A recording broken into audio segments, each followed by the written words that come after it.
Oh my god, somebody's stolen my Apple Thunderbolt display! I know, that was very mean of me.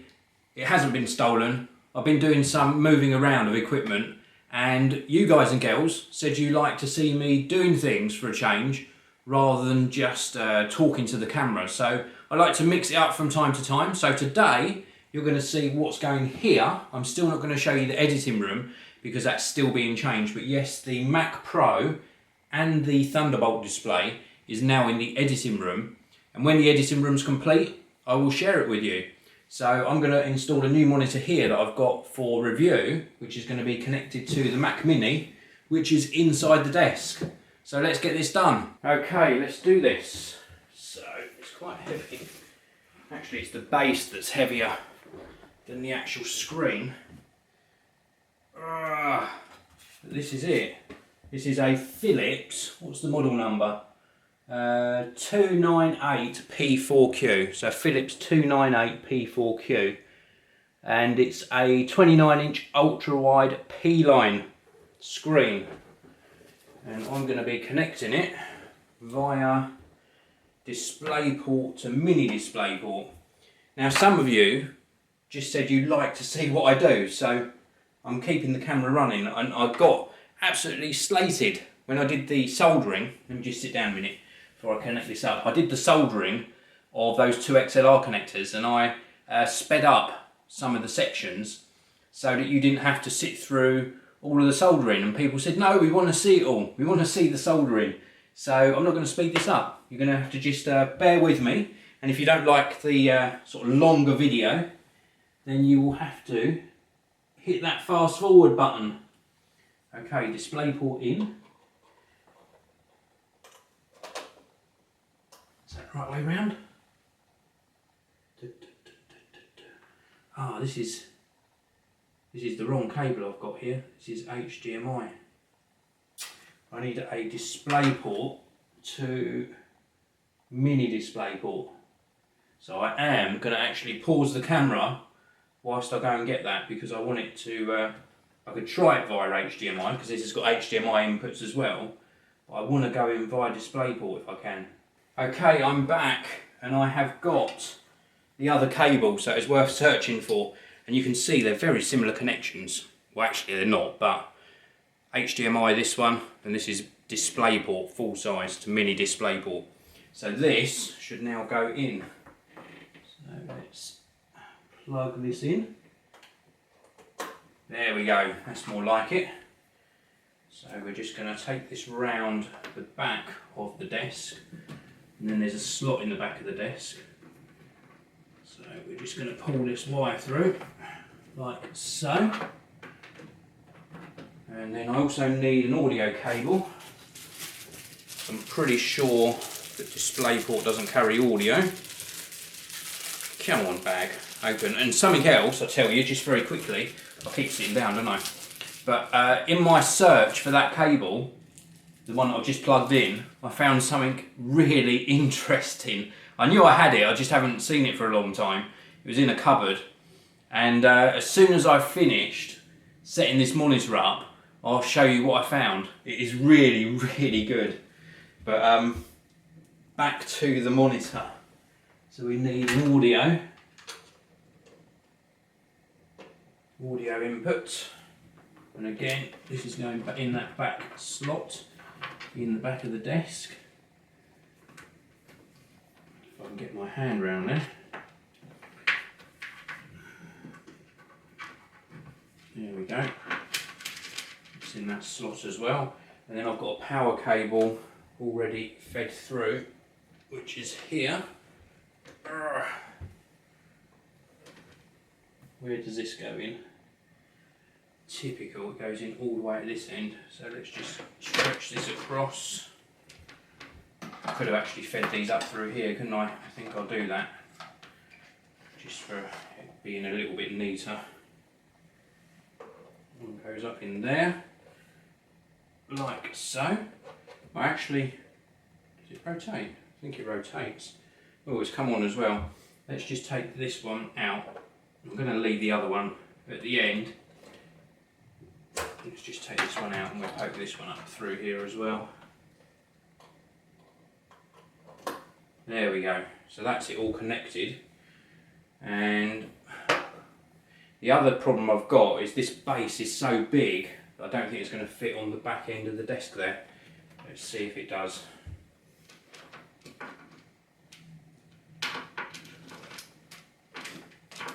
And this is one of the ultra widescreen monitors. So I think the resolution is something like 2560 by 1440, something like that. So let's just move this round like so. It's very high. Does it adjust? I hope it comes down lower. Yes, it does. That's good, because that was way too high. So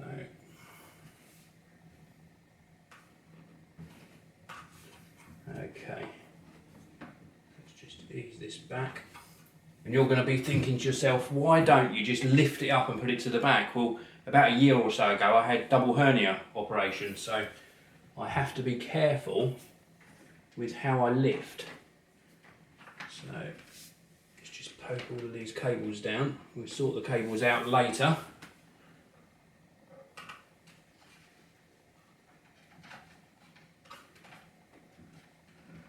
Don't go much on this cable management because you can see it all.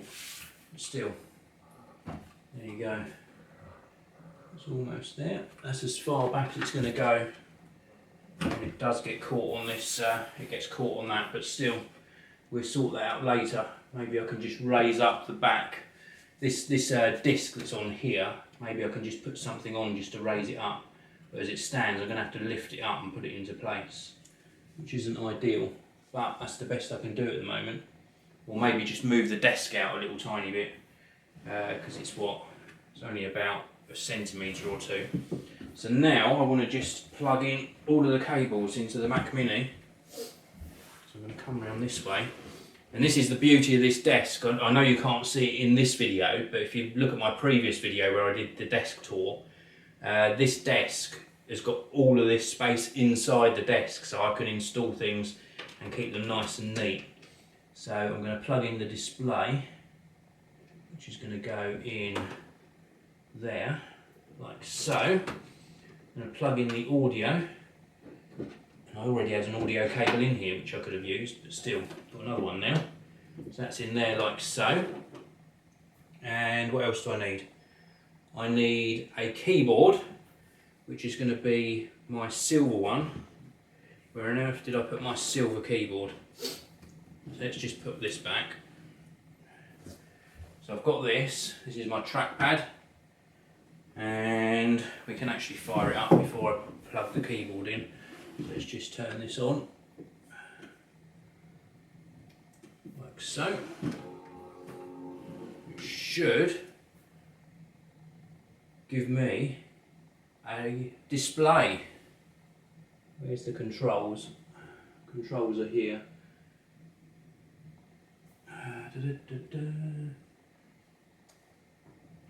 Check cable connection. Here we go. So we're in display port. So that should now give us a display of the Mac Mini. Check cable connection. That's not good, is it? Let me just double check. So I've got it connected, right? Mac Mini is on. Just double check that that's gone in properly.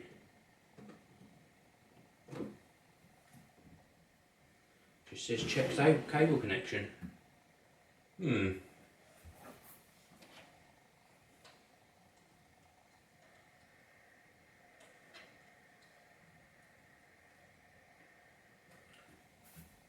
Well, that's not showing anything, is it? Let's double check this again.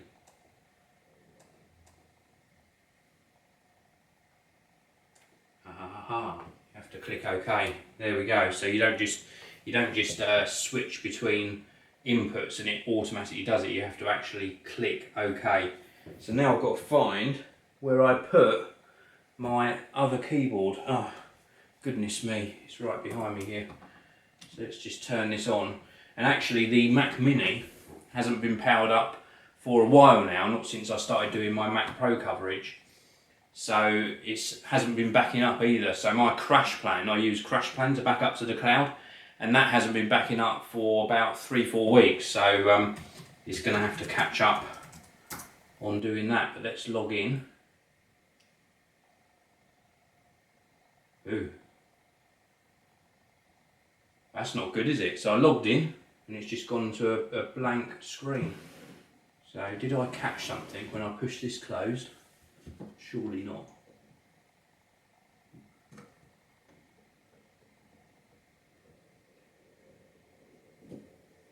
Very strange.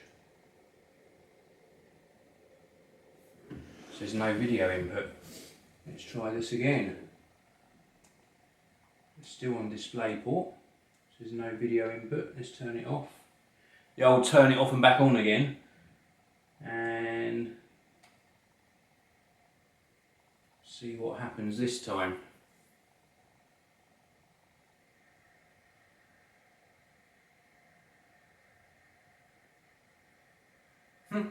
No video input. So I'm going to pause the camera again, try and figure out what's wrong here, and then I'm going to show you this awesome product that I found in my cupboard. So there you go. Pretty much as soon as I paused the camera, the Mac Mini must have just gone back to sleep. I don't know if I entered my password incorrectly, but it just sprung to life. So turn the Mac Mini back on, pop my password in. It's not 2560 by 1440. I was mistaken about that. It's 2560 by 1080, this screen, and I think it looks pretty good.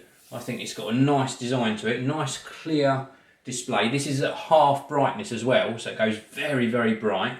It's nice that we've got height adjustment, so we can probably go down a little bit lower, like so.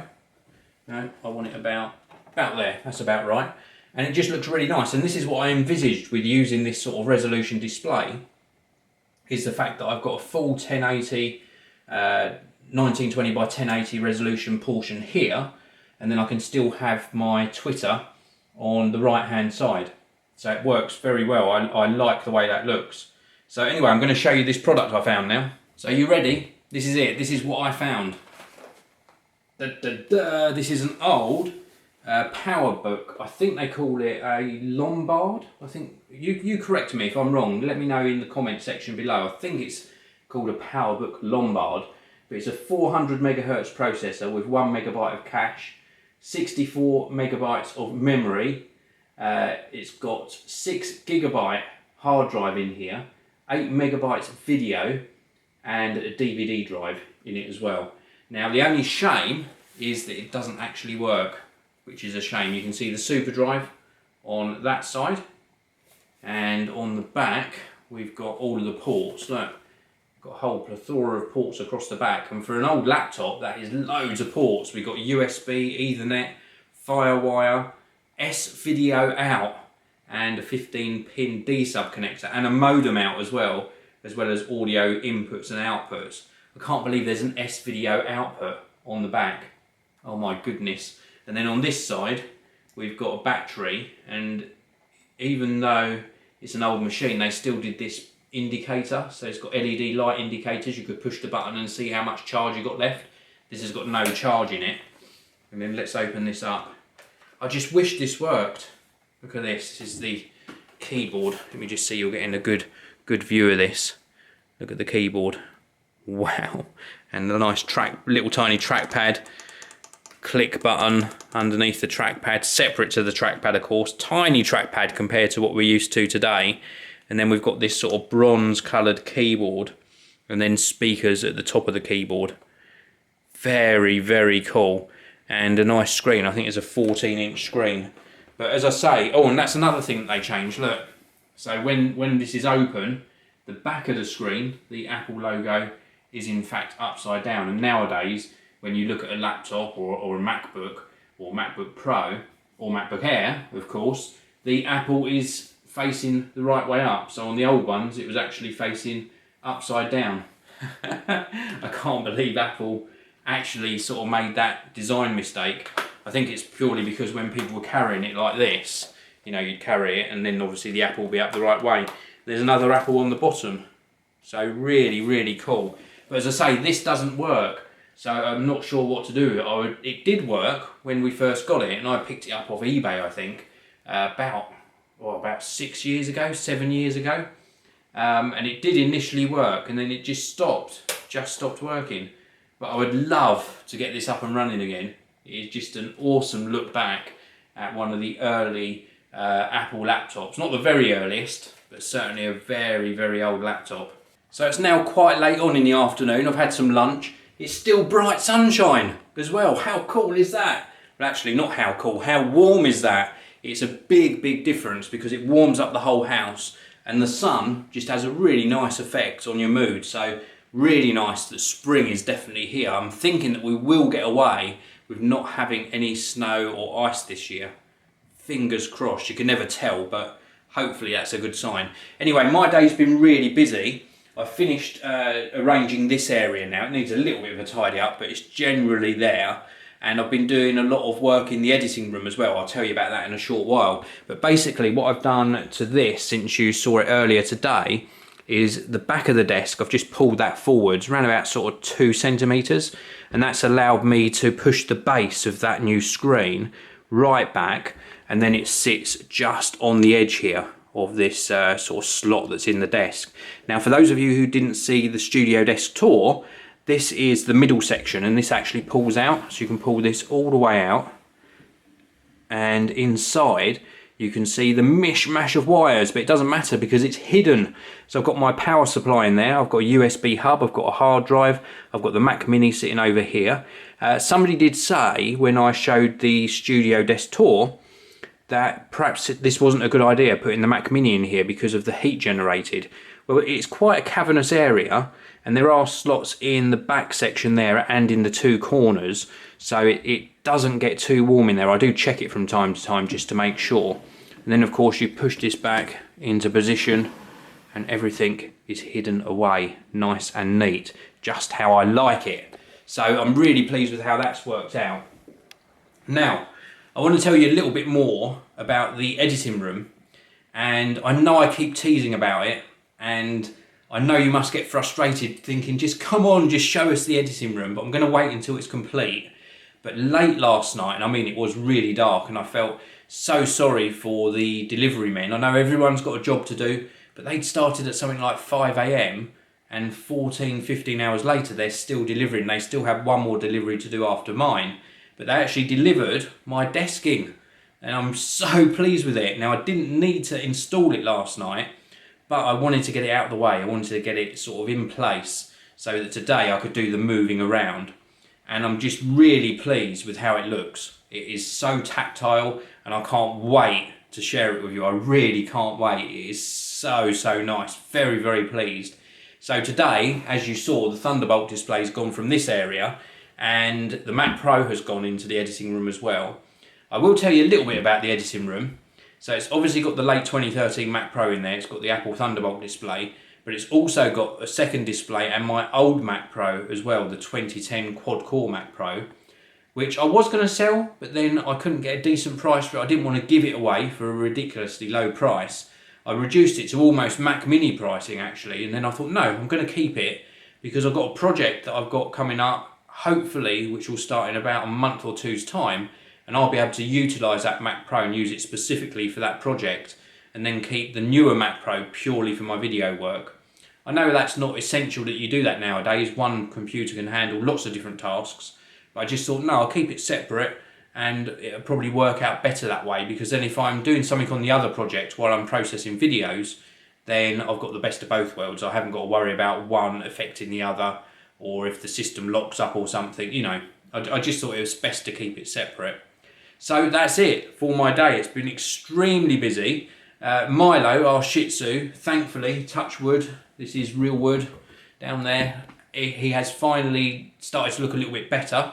He was really sick the other day, and even though he'd stopped being sick by around about midday, he was still looking really, really sad, and he stayed in his bed for a long time.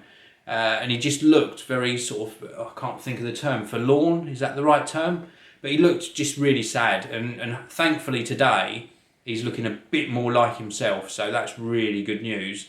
I know people say he's only a dog, but he's part of the family, and it really does affect me when he's not well, the same as it would if it was, God forbid, one of my other members of the family. So yeah, it was sad, but like I say, he's looking a lot better. Now tomorrow I have got physio and a full day planned ahead, so it's going to be a busy day again. But Saturday, don't forget, we've got the Q&A session coming up, so please do make sure you stay tuned for that. With the Q&A session, get me your questions in early. Don't forget, Patreons on the Patreon page get priority on the questions, so if you want to pop across to that and have a look at that, there is a link in the video description. But also with the Q&A session, I'm going to take you on a little journey as well. I'm going to show you something that's reasonably nearby, about 15 to 20 minute drive away. Somebody said in one of the previous videos that I published that they like to see the surroundings as well. So I'm going to drive you somewhere and show you something that's quite close by, and just so that you get to see the sort of area that I live in. So that's it for today's video. As always, thanks for watching. I really do appreciate it. I love doing these videos, and it's just nice to share with you. And I hope you didn't find watching me set that monitor up this morning too boring. I certainly found it very interesting, and I do like it. I like that format monitor. Actually, let me know in the comment section below what monitor you use for your computer setup, and I'll be just interested. I love talking about technology, as you know. So that's it for this video. Hit that like button, it really does help me. I'll see you all again tomorrow. Thanks so much for watching the video. If you'd like to watch another amazing video from me, please do click that top box. And if you want to subscribe to my geeky channel, click the red box on the bottom of your screen now. Thanks for watching. I'll see you next time.